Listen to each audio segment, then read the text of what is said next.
Biographie intense et bref de Fausta Squadriti, dit par elle-même. Je suis née en 1941 et il y avait la guerre. Depuis mon enfance, de mon profond, ma créativité se forme et régénère pendant que mon corps vieillit. Les différents langages de l'art et de la poésie ont été ma bataille, ma force, ma damnation. À la guerre, comme tous les artistes, j'oppose la révolution des idées, des émotions. Mais faisons un parcours en arrière. J'ai tellement travaillé qu'il vaut mieux commencer par maintenant, par l'exposition que, en 2017, ma ville m'a dédiée, articulée en 3 lieux, Triennale, Galleria d'Italia et Nuova Galleria Morone, et réunie sous l'unique titre « Si le monde était carré, je saurais où aller ». Et pourtant, on est obligé de nous tenir en équilibre sur l'insidieuse surface d'une sphère. Dans l'espace cubique de la Triennale, mon parcours d'exploratrice à partir des calligrammes de mes 16 ans, ensuite sur le plafond, une grande toile à la façon d'un Tiepolo en version pop datée de 1964. Un autoportrait à la tête cassée était la vedette de la salle.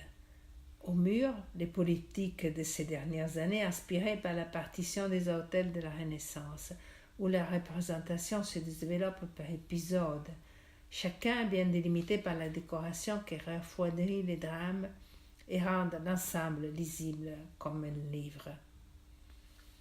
En 2009, l'éblouissante rencontre avec des photos de malades mentaux me fait abandonner la géométrie stricte qui avait contenu mon deuil personnel dans des rangs acceptables, fait des sous-entendus de la beauté abstraite. J'ai obligé les 3 protagonistes de la vision de l'art, la réalité, l'abstraction, l'allégorie, dans une vie côte à côte, même si elles n'avaient pas envie de ça.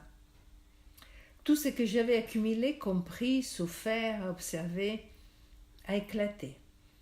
La première série s'intitule Ecce Homo, suivie par l'œuvre noire Beata Solitudo, Sola Beatitudo, Écoute ton cœur, Ville, De Rerum Natura.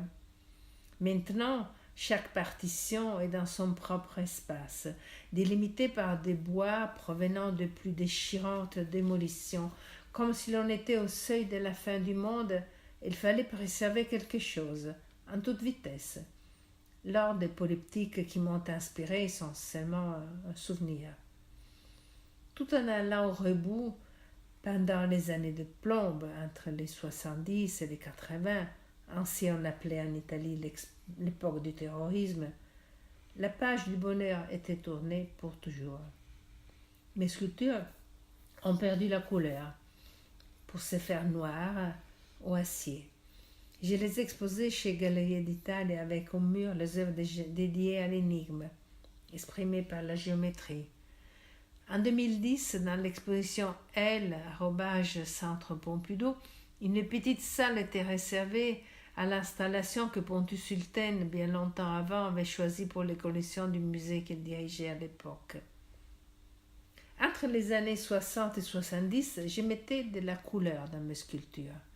L'art pouvait se libérer de la manualité, de la mélancolie et du drame. Tout en jouant, on faisait de la révolution. Beaucoup plus tard, des sculptures de cette époque sont entrées dans les collections du Pompidou et du musée d'art moderne de la ville de Paris. On les a montrées presque pour la première fois en Italie, en 2017, comme un chapitre de Si le monde était carré, je saurais où aller, chez la Nuova Galleria Morone qui s'était transformée en cruel jardin provocatoire.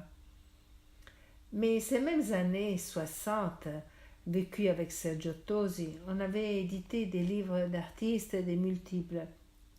En même temps, on a réalisé pour les galeries Alexandre Iolas, qui était un vrai génie, les livres, les catalogues, les affiches pour ses expositions, sans aucune limite à l'imagination.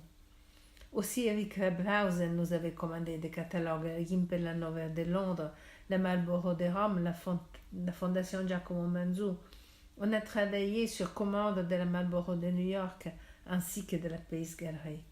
Et les artistes avec qui nous, très jeunes, sans formation ni expérience, avions travaillé, c'était déjà des maîtres, comme Fontana, Man Ray, qu'on nous avions rencontré dans un bistrot, Max Ernst, un homme super gentil et mystérieux, Louise Nevelson, ainsi qu'avec le plus jeune Tinguellini, Kitsenfeld, Marcia Raïs, Soto, Saitombli, Hamilton, Tilson et beaucoup d'autres.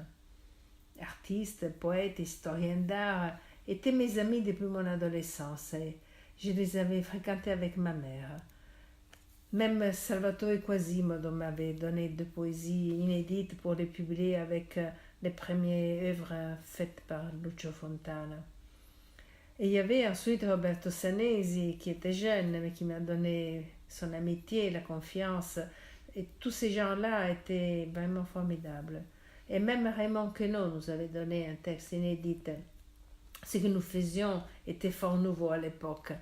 Et nous avions beaucoup de bonheur, de succès, on s'amusait. Mais pour une femme, c'était 1000 fois plus dur. Pour affirmer mon travail d'artiste, sans compter Yolas et Per Lundholm, on était surtout les femmes qui m'ont exposé. Clara de Sujo à Caracas, Barbara Kotz à New York, Denise René à Paris, Karine Feisel en Allemagne, Emeline Schatz m'a porté à Moscou avec une grande rétrospective au Musée d'Art moderne. Elisabetta Longari a coordonné les 3 expositions de 2017. Et même maintenant, de mon archive, c'est Ornella Mignone qui s'en occupe. Vers les 74-75, tout avait changé dans le monde, en Europe surtout. Les maîtres étaient morts, les autres se sont dispersés à la suite des différents succès. Moi, j'ai divorcé, j'ai réorganisé ma vie. J'ai enseigné aux Beaux-Arts en Italie et à l'université de Manoa à Honolulu. En 1980, j'ai recommencé à éditer à mon nom, avec encore les maîtres, Pavel Mansourov, Man Ray, Annie Albert, Michel Sephore. Il a fallu 10 ans pour achever une gigantesque édition exacte, 27 grands personnages de l'abstraction géométrique. Le portfolio pèse 20 kilos. J'ai écrit et publié plusieurs livres de poésie et des romans. J'écris des essais sur l'art. En 1985, j'étais commissaire pour la section Color à la Biennale de Venise. Mais la vie était difficile pour plusieurs raisons. Cette même année, 1987-85, je suis tombée malade. À l'hôpital, Niki Senfal m'envoyait des fleurs. Et avec le peu d'énergie que j'avais, je les dessinais sur des petites feuilles. Depuis, à longueur d'année, j'ai dessiné des fleurs. La pensée se forme et propage dans la beauté des fleurs même quand ils sont pourris, séchés, réduits à l'état de squelette.